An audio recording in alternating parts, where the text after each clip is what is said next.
이슈앤뷰 돈이 되는 뉴스로 시작합니다. 하이투자증권 스마트 PB센터 이권희 부장 나와 계십니다. 부장님 안녕하세요. 네, 안녕하세요. 네, 새해 복 많이 받으세요. 네, 새해 복 많이 받으십시오. 올해 첫 출연이신가요? 네, 올해 첫 출연입니다. 그렇죠. 월요일만 지난주 나오다 휴장이었으니까. 상당히 오랜만에 뵙습니다. 헤어스타일 좀 바뀌신 것 같고. 네, 좀 머리를 더 짧게. 예. 원래 하던 머리 스타일입니다, 이게. 시원해 보입니다. 네. 시장도 뭔가 시원하게 가면 좋은데. 네. 1월 들어서 속도 조절에 들어간 모습. 일단 지수에 대해서는 어떻게 보시는지 정리하고 넘어갈까요? 지수는 이제 2,600에 대한 부담감이 여전히 좀 있는 것 같고요. 2,600. 그러니까 2,600이 넘어가면 1월 2일 날 좀 저희 시장이 좀 대형주 중심으로 많이 올랐죠. 예. 그러니까 그 다음 날 아주 보란 듯이 외국인들이 1조 선물을 한 1조 3천억 가까이 이를 매도를 했습니다. 매도했나요? 예. 그리고 그 다음 날까지 해서 거의 1조 7천억 가까이 매도를 했는데 예. 그 전에 이제 보면 기사를 찾아보시면 연말에 외국인들이 2조 5천억 매수 포지션이다 뭐 이렇게 얘기를 많이 들으셨을 거예요. 예. 근데 그거에 거의 반 이상을 정리를 했다. 그러니까 무슨 말이냐면 과하게 올라올 걸 대비해서 이익 실현을 좀 하고 가겠다라고 이제 의지를 표명한 거고 그 다음부터는 또 잠잠해졌습니다. 그러니까 이게 많이 내리기도 좀 부담스럽고 올리기에도 부담스러운 시장은 여전히 지속되고 있고요. 예. 그러면 삼성전자랑 하이닉스가 이제 자리를 잘 지켜주고 물론 이제 8만 원 근처까지 왔다가 내려왔고 하이닉스는 14만 원 넘어갔다 내려왔는데 이쪽이 앞으로 반도체 섹터가 좋아질 거라는 외국인들의 전망에 의해서 더 산다라고 하면 반대로 또 빠져야 되는 종목들이 또 있을 수 있다. 그러면 시총이 큰 종목들이 올라가게 되면 중소 종목들이 좀 많이 빠질 수도 있습니다. 그래서 저는 지금 너무 긍정적으로 보시기보다는 당분간 1월 달은 정책 이슈라든지 개별 테마들, 뭐 AI 관련된 것들, 뭐 GPT 스토어 이런 얘기도 나오는데 그러면서 이제 종목별 개별 장세 이제 기대감이 좀 있는 쪽으로 좀 자금들이 왔다 갔다 쏠리는 형태가 계속 당분간 이어질 것 같고요. 그래서 지금은 오히려 길목 잡기 매매를 하실 분들 같은 경우는 오히려 지금 이제 대형주 삼성전자라든지 하이닉스가 조정 나올 때 큰 그림으로 하시는 분들은 조정 나올 때 오히려 매수를 하시는 게 저는 좋다. 결국에는 이제 올해 저는 뭐 3월까지는 당분간 좋은 흐름은 이어갈 걸로 보고 있고요. 3월 말이나 4월 초부터는 조금 흔드는 장이 되지 않겠나 개인적으로 그렇게 생각하고 있어서 네. 1분기에 잘 수익을 내셔야 또 어려운 시기를 잘 건질 수 있지 않을까 생각하고 있습니다. 비가 내리기 전에 네. 마음껏 외부 활동을 즐긴 이후에 비 올 때는 좀 쉴 필요는 있다. 뭐 이렇게로도 들립니다. 그러니까 뭐 지금이 어떻게 보면 좀 좋은 기회죠. 1, 2, 3월 달은 기대감이 좀 있을 예. 때 여러 예. 종목들이 움직일 거니까 그때 좀 잘 활용을 해보시면 그리고 3월 이후에는 좀 현금 비중을 좀 늘리셔야 되지 않겠나 개인적으로 뭐 또 나오면 말씀을 드리겠지만 예. 큰 그림은 그렇게 그리고 있습니다. 1분기가 마무리되는 구간에서 이제 시장이 쉬어갈 것을 대비하는 포지션 정리는 필요하다. 일단 지금은 즐길 구간이니까 보겠습니다. 현지 시간 9일부터 12일까지 미국 라스베이거스에서 세계 최대 가전 박람회 CES 2024가 열립니다. 메인 테마는 AI이죠. 그리고 로봇, 모빌리티, 뭐 푸드테크, 헬스케어, 웰리스테크. 헬스케어 이쪽에 이제 뷰티 기기 디바이스까지 추가가 되고 있습니다. 앞서 말씀 주신 AI 관련해서 GPT 스토어 기대감이 있는데 이거는 뭐예요? 그건 앱스토어라고 보시면 되죠. 이제 뭐 애플에도 있고 예. iOS 기반의 이제 어떻게 보면 애플이 그 시장을 열었죠 예전에 스마트폰 시장에서. 예. 그리고 이제 구글에도 플레이 스토어가 있죠. 이제 그 안에 많은 개발자들이 그 툴에 맞춰서 앱들을 개발을 했고 저희가 그 앱들을 지금 열심히 쓰고 있죠. 네. 예, 근데 그런 것들을 그동안 이제 GPT 하면은 이제 일부 전문가들, 그 다음에 관심 있는 분들, 그 다음에 직접적으로 사용해야지 이제 그 타격을 안 받는 사람들 그런 네. 분들 중심으로 작년에 많이 써봤다면 이제 올해부터는 대중화가 되는 과정에서 나오는 현상. 그러니까 작년에 11월, 12월 달에도 이미 얘기가 나왔었습니다. GPT 예. 스토어는 조금 관심 있으셨던 분들은 GPT 스토어가 생길 거라는 거 다들 알고 계셨을 텐데 예. 이게 공식적으로 발표했다는 게 중요하죠. 그래서 이번 주 중으로 아마 출범을 할 텐데 예. 그러면 거기에 가이드라인을 주고 그 안에서 그 챗 GPT를 거대 언어 모델이기 때문에 이거를 어떻게 활용해야 될지 사람들이 잘 모릅니다. 근데 그거를 내가 필요한 부분만 뽑아서 특성화시키는 이제 지금처럼 얘기하면 앱 같은 거를 만드는 거죠. 그래서 뭐 챗봇이라고 얘기를 하는데 나한테 맞춤형이 될 수 있는 내가 생활에서 쓰기 편한 AI 프로그램들이 본격적으로 나오기 시작을 할 거고 그거를 어떻게 보면 사서 써야 되겠죠. 그렇죠. 유료죠. 그러면 이제 개발자랑 그다음에 오픈 AI가 그 수수료를 나눠 갖겠죠. 예, 그런 구조로 가게 되기 때문에 본격적인 이제 서막이 올랐다. 그래서 지금은 누가 대장인지 모르니까 예. 다 오르죠. 예, 소프트웨어 예. 관련된 종목들이. 좋습니다. 다음 화면 보여주시겠습니까? 제가 한번 이게 정리를 해봤는데 네. AI라는 큰 카테고리 안에서 여러 가지 세부 항목들이 존재하죠. 재작년 22년 12월부터 움직였던 코난 테크놀로지 AI 테마주 이때 움직였던 거 보면 소프트웨어인데 소프트웨어, 하드웨어 같이 움직였습니다. 대표적으로 많이 올라서 차트를 해놨고요. 이렇게 쉬면서 다음이 의료 AI가 루닛을 필두로 해서 4월부터 급등을 했고 6월부터는 한미반도체, HBM 관련 기업들이 급등을 했고 그 다음으로는 사실 이거는 반도체 확장이라고 봐야겠죠. 온디바이스 AI나 CXL이라고 포장을 하면서 이런 반도체 다른 쪽으로 수급이 이동하는 모습이었습니다. 그리고 전거래일에 폴라리스 오피스 등의 이제 급등세가 나왔죠. 이스트 소프트 오늘까지 2거래일 연속 상한가 행진이 나옵니다. 많이 쉬었습니다. 추세가 아직은 완전히 돌아섰다고 보기는 어려운 차트상의 그런 구간인데 보통은 이런 시세가 지위를 얻게 되면 한 3개월 정도는 올랐더라고요. 그렇죠. 그래서 이번에 소프트웨어 테마는 어디까지 갈까 일단 궁금하고 단기 시세 분출로 봐야 할 것인가 아니면 자금이 이제 이쪽으로 확산이 되는 그런 구조인 것인가 어떻게 판단을 하고 계세요? 지금은 아까도 좀 전에 말씀드린 것처럼 누가 이걸로 돈을 벌지 잘 모릅니다. 그래서 예. 이스트소프트, 뭐 폴라리스 오피스가 상대적으로 가볍기 때문에 좀 많이 올라갔고 또 관련돼서 폴라리스 오피스 같은 경우는 MS랑 마이크로소프트랑 되게 비슷한 구조를 갖고 있죠. 이제 문서 양식인데, 그러니까 예. 뭐 문서를 작성하고 하는 것들에 대한 라이센스를 갖고 있는 거고, 이스트소프트는 관련돼서 뭐 그쪽이랑 뭐 했던 경험이 있다, 뭐 이런 것 때문에 올라가는 건데. 이스트 소프트가 알약이라는 그렇죠. 바이러스 예. 그 치료제. 예. 그러니까 회사죠. 이제 이게 사실은 저는 그렇게 봅니다. 이제 보면 마이크로소프트를 보시면 되게 쉽게 이해가 되는데 MS가 지금 그 사용하고 있는 우리가 지금 워드라든지 네. 그다음에 파워포인트라든지 엑셀이라든지 거기에 유료화를 집어넣은 게 코파일럿이라는 게 있습니다. 예. 그러니까 코파일럿 버튼을 누르면 관련돼서 본인이 원하는 대로 만들어 주는 거죠. 그러니까 코파일럿이라는 게 부조종사, 부기장 이런 뜻인데 네. 그러니까 내가 주기장이면 기장이면 부기장이 도와주는 역할을 해주는 건데 그런 기능을 가장 넣기 쉬운 게 사실 문서 작업입니다. 그래서 폴라리스 오피스가 가장 주목을 많이 먼저 받았다라고 생각을 하고 있고요. 그 외에 지금 뭐 솔트룩스라든지 뭐 마음 AI라든지 이런 종목들도 움직이곤 있는데 결국에는 이 소프트웨어 시장도 앱 스토어가 열려서 GPT 스토어가 열려서 그 안에서 누가 돈 버는지를 계속 체크하겠죠. 예. 그러면 가장 먼저 상품을 내놓는 쪽이 주목을 받을 거고 그게 누가 될지도 사실 좀 지켜볼 필요는 있습니다. 그리고 또 거기서 옥석이 계속 가려질 걸로 보이고 있고요. 예. 근데 저는 약간 지금은 이 테마를 즐겨야 되는 시기고 오히려 이제 그 스토어가 열려서 그 안에서 상위에 랭크되는 회사들은 아마 미국 회사들이 대부분일 겁니다. 과거에 PC도 그렇고 그렇죠. 그 산업 융합 과정에서 PC에서 휴대폰으로 넘어오는 그 구간에도 소프트웨어 팡 기업들이 주도를 했잖아요. 그 구간을 그랬습니다. 이때 이제 미국 기업이 치고 올라오면서 1990년도에서 2020년의 변화의 흐름이 전 세계 시가총액 탑 1위부터 10위까지 세우면 원래 미국이 3기업이었는데 여기 넘어오면서는 7기업으로 올라오고 유럽, 일본 기업 탈락하고 우리나라가 2개 올라가고 네. 대만이 1개 올라가고 그랬더라고요. 근데 이제 여기서부터 패러다임이 이제 바뀌기 시작을 하는데 과연 승기를 누가 줄 수 있을까? 아직까지 소프트웨어는 미국 쪽이 탄탄하죠.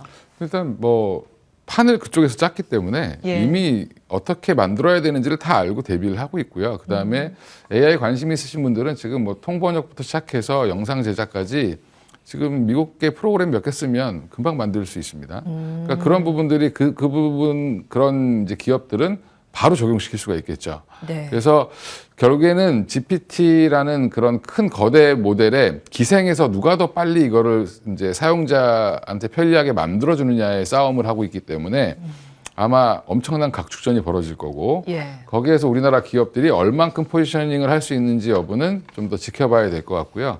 그런 기대감이 있는 회사들 중심으로 해서 아마 좀 급등락이 나오는 현상은 당분간 지속될 걸로 보입니다. 사실은 지금은 우리나라 대다수의 종목들이 주가만 보면 버블의 과정입니다.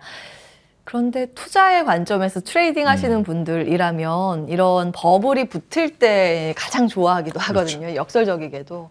그리고 트렌드가 크다 그러면 메가 트렌드 안에서 테마가 움직인다고 하면 그 단기 버블이 조금 더 길게 가기도 하고 그래서 지금 많은 분들 아마 고민을 하고 계실 겁니다. 이건 2월의 당잠사 화면이고 오늘 아침에도 소개해 드렸는데 생성형 AI라고 하면 크게 한 3가지로 나눠서 볼 수 있습니다. 과거에는 이쪽이 좀 튼튼했죠. 인프라. 하드웨어 쪽입니다. 여기 들어가는 건 확실하기 때문에 클라우드가 됐든 반도체가 됐든 전력 쪽이 됐든 말입니다. 보면 이제 엔비디아가 여기에서 일단 승기를 잡고 있는 건 확인이 됐고요. 여기에서 시장이 작년 초에 주목을 했다면 이제는 여기까지 눈높이를 확장시키는 부분이 최근 나오는 트렌드입니다.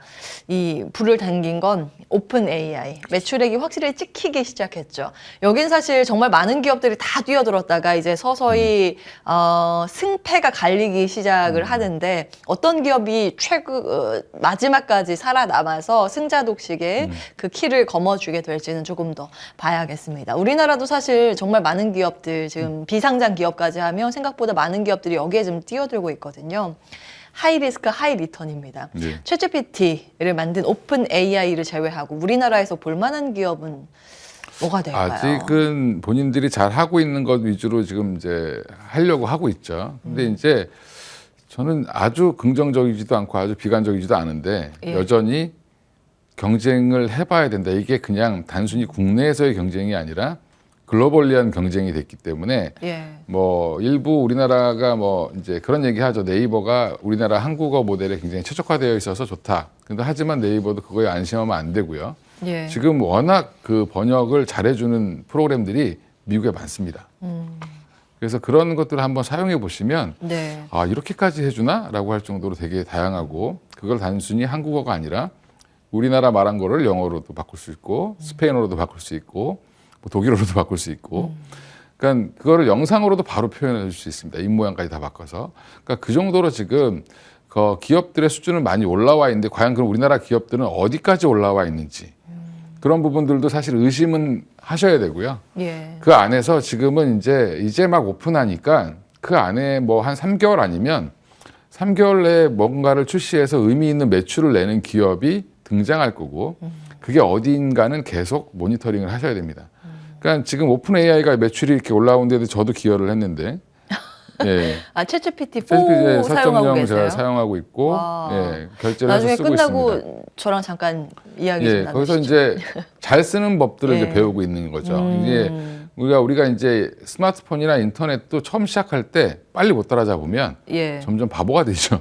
예, 그런 부분들 앞으로 시대는 이쪽으로 갈 텐데 그러면 거기에서 여기랑 연결해서 또 어떤 회사들이 예. 뜰지 여부는 지속적으로 모니터링해서 또 말씀을 드리겠습니다. 예. 국내 기업들은 조금 더 면밀한 검토가 필요해 네. 보이고 지금 실적에 기여를 하고 계시니까 직접 투자하시는 분들 많이 계시죠. 네. 오픈 AI는 비상장 기업이죠. 네. 마이크로소프트가 투자를 해서 우회로 투자할 수 있는 방법이 마이크로소프트.